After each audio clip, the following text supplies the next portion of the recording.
Hey guys, welcome to Shop. Today's video we're really covering our first official sample gun in our custom rifle. Product line's not the best way to put it, but we do have a pretty streamlined ordering sheet, which should cover about 90 to 95% of potential requests. The rifles start at $3,000. I think as configured, this gun is going to be $3,750. But what's really exciting is this is going over to my buddy's gun shop. Keith is the owner. There's a few guys working there. There's John, Mark, etc. But Abe's Awesome Armaments in New Hampton, New Hampshire. So you'll be able to order these through them. This gun is going on display there. It will be for sale, which is pretty exciting. And I mean, that's that. So this is a Howa 1500. I restocked, I reblued. I did not rebarrel it,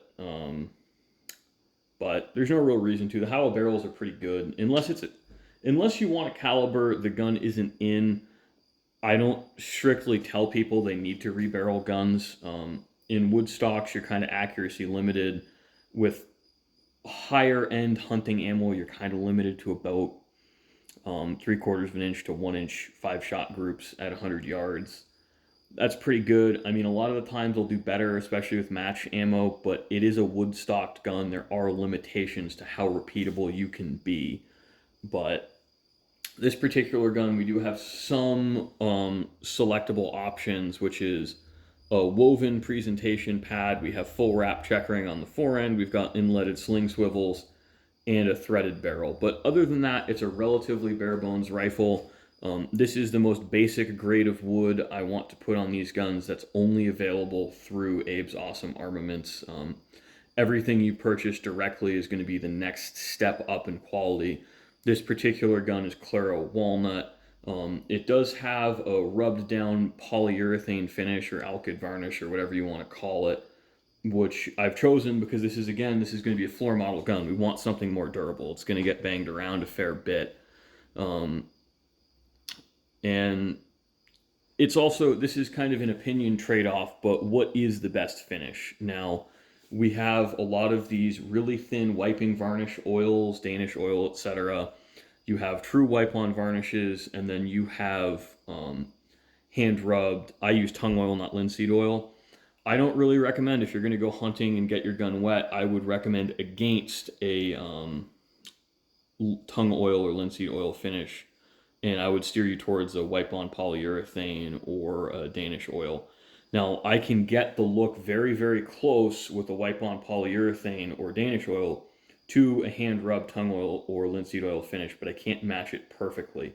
You do lose some of the chatoyancy, which is the reflection in the grain, with these other sort of varnish or polyurethane-based finishes, but in return for that, you get tremendous durability, relatively speaking.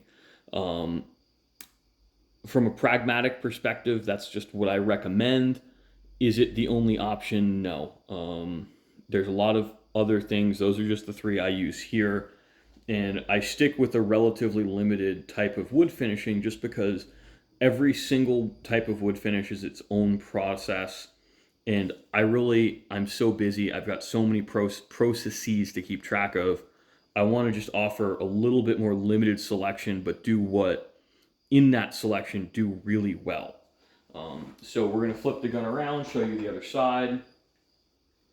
Now, I like the Howas because they really address all of the things that I find irritating about the Remington 700s, which is the external recoil lug, the round receivers, and some goofiness with the extractors. Now, the Howa is not the end-all be-all of actions.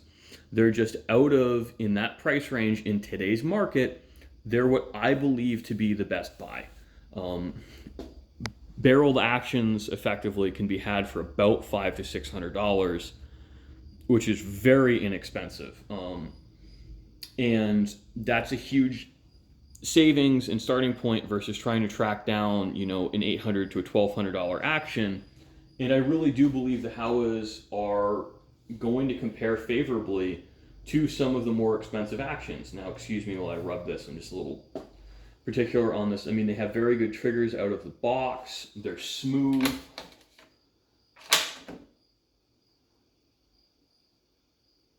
That's about a 3.5 pound trigger out of the box. And I also really like their gas venting arrangements for what they have in the bolt. Excuse me while I clean off the bolt head. So, you know, we've got these huge gas vents to send any gas down. We also have this really beefy external extractor. You know, they're not perfect, guys. I'm not going to represent these as the end all be all of modern actions. They're just an action I happen to like and have been able to develop recipes that work well for them. So if you're going to buy an action specifically for this project, that's what I would recommend. Now, we do use, obviously, a lot of other actions. We're not just using Howa 1500s. It's really, within reason, whatever the customer supplies. So we build these on your customer supplied actions, and that base price includes a stock, a point pattern checkering like so, not a full wrap. So basically you truncate the pattern here, and you would not have this panel on the bottom, and it includes stud style sling swivels. Now, personal preference wise, I do prefer the inlet sling swivels. I think they look nicer. They're a little bit nicer of a touch, but you know, with the amount of labor it requires to install them, I don't necessarily know if they're the right choice for everybody. So pick what you want. And I also, this is again personal preference because I have a lot of stocks come in that are split. I like to move on the front end about 2 inches off the joint here for that fore end tip, and about 2.5 inches off the butt. Just because I have seen them get pulled out of stocks, and it is a very conservative way of installing them just for strength reasons, but I really don't like to have comebacks with busted stocks.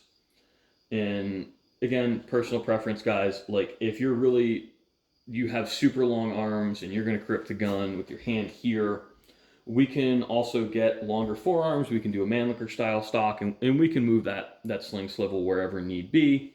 And on one of my other sample guns, we'll probably do a video on it on another day. I actually have a barrel band sling swivel because that particular gun was built specifically to run irons on. It's a Mauser 98 and 6.5x55 Swede, and that particular gun was heavily inspired by the interwar sporting rifles. So it's in a different style. This is a much more modern, conservative isn't the word I'm looking for, but mainstream style. You know, it's a much more American styled firearm. So thanks for watching, guys. I hope you enjoyed. If you want to check this gun out in person, again, it'll be at Abe's Awesome Armaments in New Hampton, New Hampshire. I'll leave their address in the description. Or if you want to order something special, give them a ring, or you can call me directly.